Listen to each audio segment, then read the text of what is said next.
வணக்கம் Israel Jebasingh. Happy children's day உங்கள் எல்லாருமே உங்கள் பேரண்ட்ஸுக்கு சைல்டு தானேங்க. அதனால் ஹாப்பி சில்ட்ரன்ஸ் டே. நான்லாம் ஸ்கூல் படிக்கும்போது சில்ட்ரன்ஸ் டேனா அவ்வளோ சந்தோஷம். ஏன்னா அன்னைக்கு வாத்தியார் நம்ம மேலே கை வைக்க மாட்டாங்க.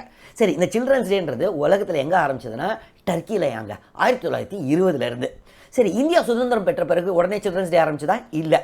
அப்போ குல்கர்னின்ற ஒரு யுனைடெட் நேஷன் சோஷியல் வெல்ஃபேரில் வேலை பார்த்துருக்காரு. அவர் நேருக்கிட்ட சொன்னாராம், உங்கள் பிறந்த நாளை ஏற்கனவே இந்தியா ஃபுல்லாக கொண்டாடுறாங்க, அதை ஏன் நம்ம சில்ட்ரன்ஸ் டேவாக மாற்றக்கூடாது? நேரு கன்வின்ஸ் ஆலையாம். இல்லை நம்ம மாற்றணும்னா நிறைய என்ஜிஓஸு சில்ட்ரன்ஸ் வெல்ஃபேருக்காக இருக்காங்க, அவங்களுக்குலாம் ஃபண்டு கிடைக்கும், அதனால் நிறைய குழந்தைகளுக்கு ஹெல்ப்ஃபுல்லாக இருக்கும் அப்படின்னாரா. சரி, கடைசியில் நேரு கன்வின்ஸ் ஆகிட்டாரு. 1956 தான் அஃபிஷியலாக நம்ம நேருடைய பிறந்தநாளை சில்ட்ரன்ஸ் டேவாக கொண்டாடுறோம். இதில் நம்ம முக்கியமாக மறக்க முடியாத ஆள் ஒருத்தர் பார்த்தீங்கன்னா காமராஜர், நம்மளுடைய முன்னாள் சீஃப் மினிஸ்டர். அவர் தான் இந்த மிட் டே மீலை கொண்டு வந்தார். அதனால் இன்றைக்கி பார்த்தீங்கன்னா இந்தியா ஃபுல்லாக நிறைய குழந்தைகள் மதிய உணவாவது ஒழுங்காக சாப்பிட்றாங்க. ஸோ அவரையும் நம்ம நினைவு கூறணும்.